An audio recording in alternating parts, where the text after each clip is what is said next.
శ్రీమాత్రే నమః. జై మాతాది. భక్తులకు నమస్కారం. ఈరోజు వచ్చినటువంటి ప్రశ్న ఏంటంటే, గురువుగారు మీరు ప్రతి విషయంలో కూడా ఏదైనా ఒక మంత్రం కానీ లేకపోతే అమ్మవారి నామాన్ని కానీ చెప్పి దాన్ని స్మరిస్తూ ఉండండి అని చెప్తున్నారు.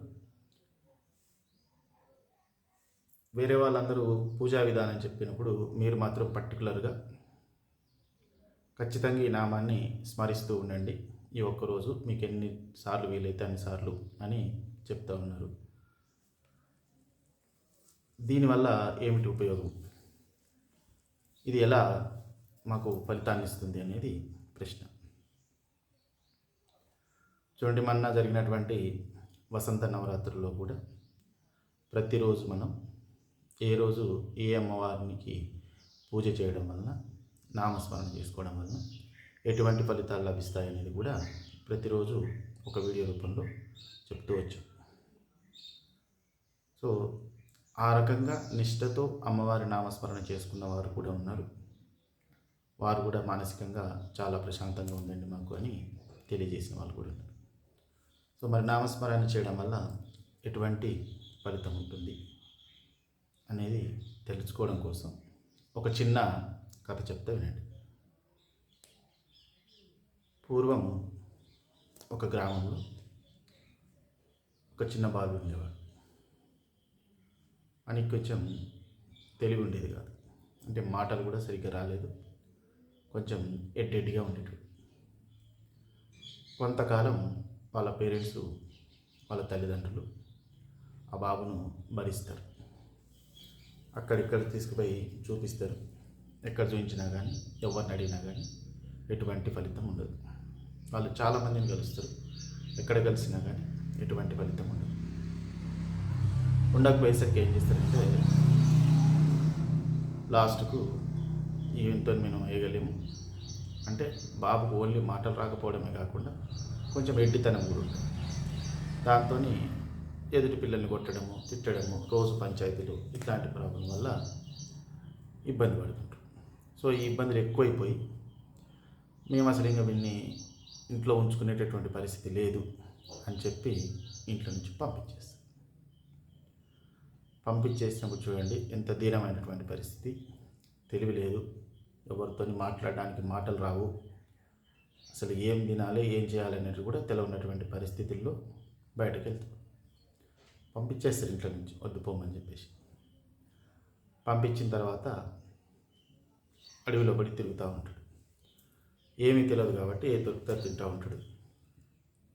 అలానే కొంతకాలం గడిచిపోతుంది. అలా అడవిలో పడి తిరుగుతూ పోయేటప్పుడు అడవి జంతువులలో నుంచి వచ్చేటటువంటి శబ్దాలు కావచ్చు, లేదా అడవిలో నుంచి ఏదన్నా గాలి వల్ల వచ్చినటువంటి శబ్దం కావచ్చు. ఆ శబ్దం వల్ల ఆ బాలుడికి ఐ అనేటటువంటి ఒక సౌండ్ వినిపిస్తుంది. ఆ సౌండ్ ఏదైతే ఉందో, ఆ శబ్దం ఏదైతే ఉందో, దాన్ని ఆ పిల్లగాడి మెదడు కరెక్ట్గా పట్టుకొని ఆ ఒక్క సౌండ్ మాత్రం, శబ్దం మాత్రం కరెక్ట్గా రిసీవ్ చేసుకుంటుంది. ఆ శబ్దం అతని బ్రెయిన్ను, మెదడు పట్టేసుకుంటుంది.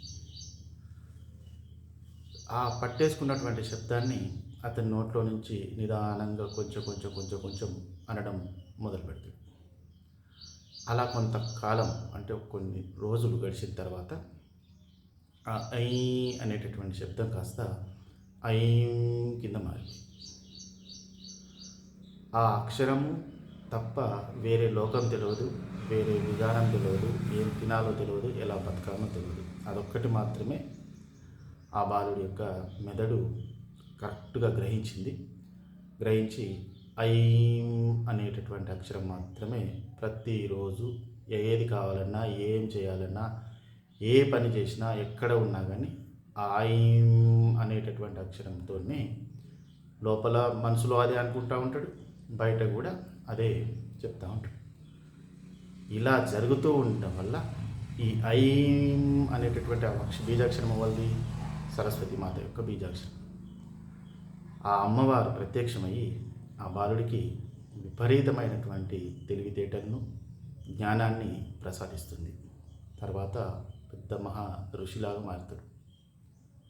చూడండి, ఒక అక్షరాన్ని మనము ఎటువంటి దురుద్దేశం లేకుండా, ఆశ లేకుండా కేవలం స్మరిస్తూ పోవడం వలన ఎంత మంచి ఉపయోగం జరిగిందని చూడండి.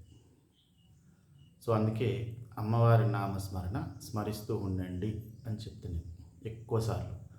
ఎందుకు ఎక్కువసార్లు అంటున్నామంటే, ప్రతిసారి మనం అంత కాన్సన్ట్రేషన్ పెట్టి అంటూ ఉండలేము. ఇప్పుడున్న పరిస్థితులల్లో ప్రతి ఒక్కరూ ఏదో ఒక పనిలోనో, టెన్షన్లోనో, ఎక్కడనో ఒకట్లో ఉంటారు. కాబట్టి ప్రతిసారి మనం నామస్మరణ గుర్తు చేస్తూ పోతూ ఉంటే ఏదో ఒక టైంలో మన మెదడు కూడా దాన్ని కరెక్ట్గా గ్రాస్ప్ చేసుకుంటుంది. అంత కాన్సన్ట్రేషన్ పెట్టి, అంత ఏకాగ్రతతోటి మనం కూడా అమ్మవారి నామస్మరణని తలుచుకోవడం వల్ల మనకు కూడా మనకు అవసరమైనటువంటి శక్తిని, జ్ఞానాన్ని అమ్మవారు ప్రసాదిస్తుంది. ఇక్కడ అమ్మవారినే అనాలనే లేదు, మీ ఇష్టం. మీ ఇష్టమైనటువంటి దైవం ఎవరైనా కానీ వాళ్ళ నామస్మరణ మీరు మర్చిపోకుండా మీకు కుదిరినప్పుడల్లా స్మరిస్తూ ఉండండి. ఖచ్చితంగా మంచి ఫలితం ఉంటుంది. ఇక్కడ ఈ బాబుకు ఒక శబ్దాన్ని ఒక టైంలో, పర్టికులర్గా టైంలో గ్రహించింది అతని బ్రెయిన్.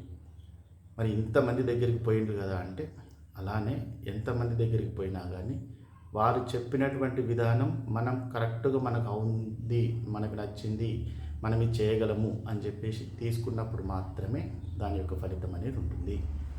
మీరు ఎవరి దగ్గరికైనా పోండి, ఏదన్నా ఒక సమస్య వచ్చినప్పుడు గురువుగారి దగ్గరకో, దేవస్థానంకో, అమ్మవారి దగ్గరకో, అయ్యవారి దగ్గరకో పోతాం. మనం బాధ చెప్పుకుంటాం.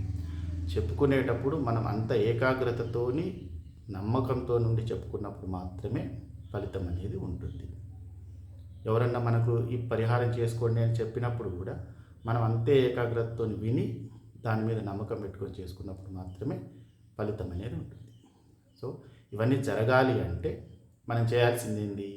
ఖచ్చితంగా ఏదైనా ఒక నామస్మరణ తీసుకొని దాన్ని స్మరిస్తూ ఉండండి. దీంట్లోనే ఇంకొక ప్రశ్న కూడా దాగి ఉంది. మీరు నామస్ని స్మరించండి అన్నారు, ధ్యానం చేయండి అన్నారు, జపం చేయండి అని అన్నారు. సో ఈ మూడింటికి ఉన్నటువంటి డిఫరెన్స్ ఏందనేది తర్వాత వీడియోలో తెలియజేస్తాను. జై మాతాది, శ్రీమాత్రే నమః.